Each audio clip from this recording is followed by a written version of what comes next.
അസ്സലാമലൈക്കും. വലൈക്കും സലാം വറഹ്മത്തുള്ളാഹി വബറകാതുഹു. ഏടെയായിരുന്നു അപ്പൊ കുറച്ചു ദിവസം? നാദാപുരം കുറ്റ്യാടി ഭാഗത്തായിരുന്നു. എങ്ങനെയുണ്ടായിരുന്നു കച്ചവടം? തരക്കേടില്ല. വരുന്ന വഴി കല്ലാച്ചിയിലൊന്ന് ഇറങ്ങി. അസുമയിലർക്കാണ് കണ്ടനങ്ങള്. തീരെ വയ്യാണ്ടായിനി. ഇന്നോ നാളെയോ ഒന്ന് പറഞ്ഞ് കിടക്ക. ഒരുപാട് കിടന്ന് വേദന തീറ്റിക്കാതെ ആ പാവത്തിന് പഠിച്ചോൻ അങ്ങ് നേരത്തെ വിളിച്ചാൽ മതിയായിരുന്നു. ഞാൻ മൂന്നാമത്തെ തവണ ഹജ്ജിന് പോകുമ്പോ മൊയിലാരായിരുന്നു കൂട്ട്. എന്തിനും നല്ല ഓറാറായിരുന്നു. അസുമയിലാർക്ക് ഈടെ കത്തീബായിരുന്ന കാലത്ത് സുബൈക്കും 10 സപ്പാൾ ഉണ്ടായിരുന്നു പള്ളിയിൽ. എന്നിട്ടെന്താ എല്ലാരും കൂടെ ഓടിക്കല്ലായിരുന്ന പാവത്തിന് അവസാനം. പള്ളിയിലെ കത്തീബ് അങ്ങാടിയിൽ ഇറങ്ങി ചെറുപ്പക്കാരുടെ തോളിൽ കൈയിട്ട് നടക്കാന്ന് പറഞ്ഞ പിന്നല്ല, കോയിറച്ചിയും ബിരിയാണിയും ഒറോട്ടിയും തിന്ന് പള്ളിയിൽ അടയിരിക്കലല്ലേ കത്തീബ് പണി. രാവിലെ എന്നെ ബെറുമേറ്റിൽ എന്നോട് നാക്കിൻ്റെ അടിക്കാൻ ഞമ്മളില്ല. അപ്പോ താനേന്ദ്രം ഗുളിയുണ്ടോ എൻ്റെ കയ്യില്? ഇന്നലെ രാത്രി മുഴുവൻ വയറ്റിനകത്ത് വായു കിടന്ന് കളിക്കുകയായിരുന്നു. കയ്യിലുള്ളത് തീർന്ന് പൊരയിൽ കാണും.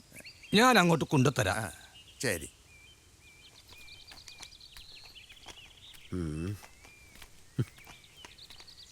തടി ആവതില്ലാത്ത ഈ വയസ്സുകാലത്തും ഇങ്ങനെ അധ്വാനിച്ച് ജീവിക്കാനാ പാവത്തിന്റെ വിധി. അത്ര പുന്ന മോനൊരുത്തനില്ലേ? സത്താറ് വടകരയിൽ ഒരു പൊരയിലെ ഡ്രൈവറായിരുന്നു ഓന്. ആ കുടുംബത്തിന് ഒരു പെണ്ണിനെയും കല്യാണം കഴിപ്പിച്ച് ഓരോനെ ഗൾഫിലേക്ക് കൊണ്ടുപോയി. ഓനിപ്പോ ദുബായിലാ. ഏടിയായിട്ട് എന്താ കാര്യം? അബൂക്കാക്കും ഐസുത്താക്കും അതിനെ കൊണ്ടൊരു പൂച്ചേന്റെ ഉപകാരം കൂടിയില്ല.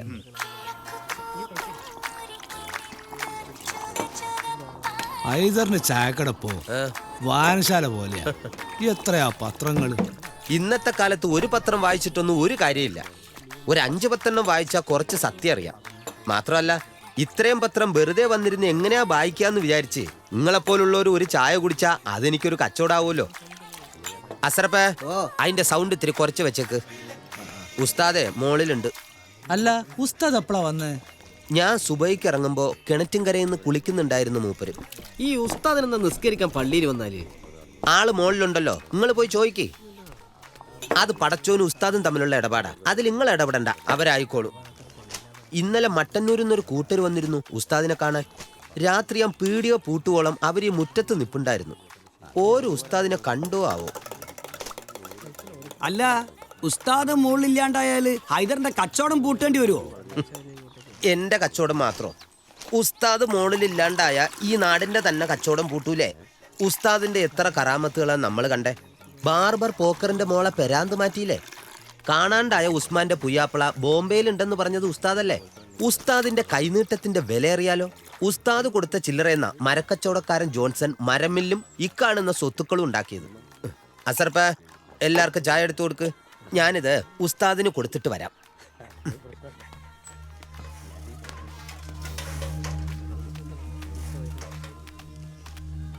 ചായ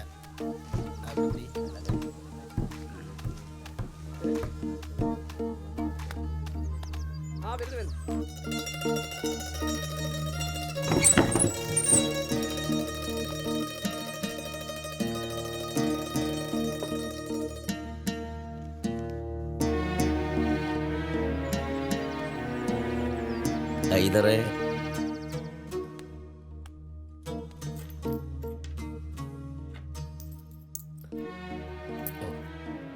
രണ്ട് ദിവസമായിട്ട് യാത്രയായിരുന്നു.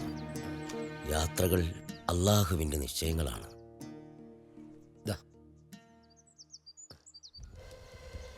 മിനിഞ്ഞാന്ന് മീനങ്ങാടി പള്ളി കിടന്നു. ഇന്നലെ പാനൂര് കുഴപ്പമായത് കൊണ്ട് ഇങ്ങോട്ടേക്ക് ബസ് വരുന്നില്ലായിരുന്നു. അസുമയിലാരെ കണ്ടേ പിന്നെ മനസ്സിലാകപ്പാടൊരു വിഷമം. എനിക്കും അസുമയിലായിരിക്കും ഒരേ പ്രായോ.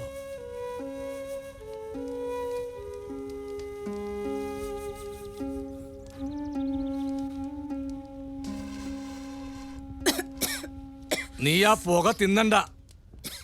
വെള്ളം ചൂടായിട്ടുണ്ട്. ഈ എണ്ണ ഒന്ന് ദേഹത്ത് പിടിക്കട്ടെ.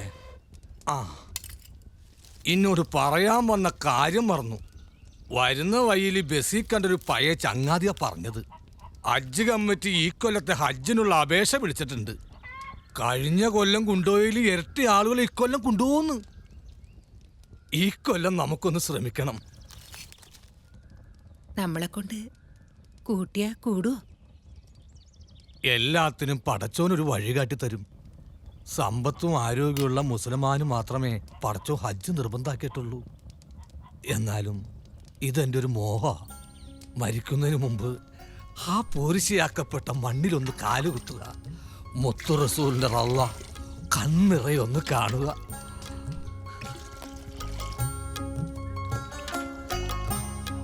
അഞ്ചു നേരം പഠിച്ചവനോട് ആ ഒരു തേട്ടം തന്നെയാ. ഉടയോന്റെ നോട്ടം അടിയാന്റെ കൽബ് കൊള്ളുന്നല്ലേ. അവനൊരു വഴി കാണിച്ചു തരാതിരിക്കില്ല. ആ, നീ അവിടെ വെച്ചേക്ക്, ഞാൻ എടുത്തോളാം. വമ്പുറ്റ ഹംസറളിയല്ലാ ചാടി അമ്പിയ സുപതി മാറടാ.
എന്നും പറയുന്നതല്ലേ നിങ്ങളോട് രാത്രിയിലുള്ള യാത്ര വേണ്ടാന്ന്.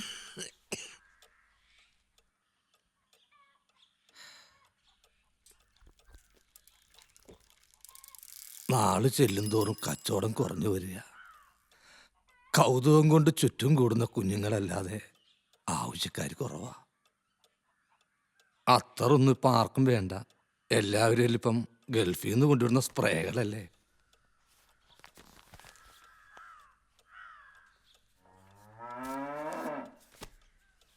മതത്തെക്കുറിച്ച് വായിക്കാൻ അറിയാനൊന്നും ആർക്കും ഒരു താല്പര്യമില്ല. എല്ലാവർക്കും അവരവരുടെ താല്പര്യങ്ങളല്ലേ വലുത്.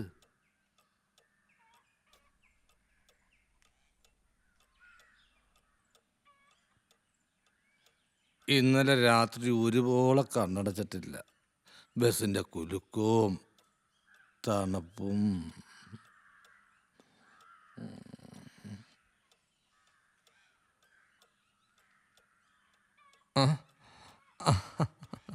ഇത് മുഴുവൻ കുടിച്ചിട്ട് കിടന്നോളൂ. കിടന്നാലെങ്ങനെയാ? ഒന്ന് പുറത്തിറങ്ങണം. 1-2 ആളുകളെ കാണാനുണ്ട്. നീ ആ കറണ്ട് ബില്ലിങ് എടുക്ക്. ഇനി ദിവസം തെറ്റിയിട്ട് പേഴടക്കാനാക്കണ്ട.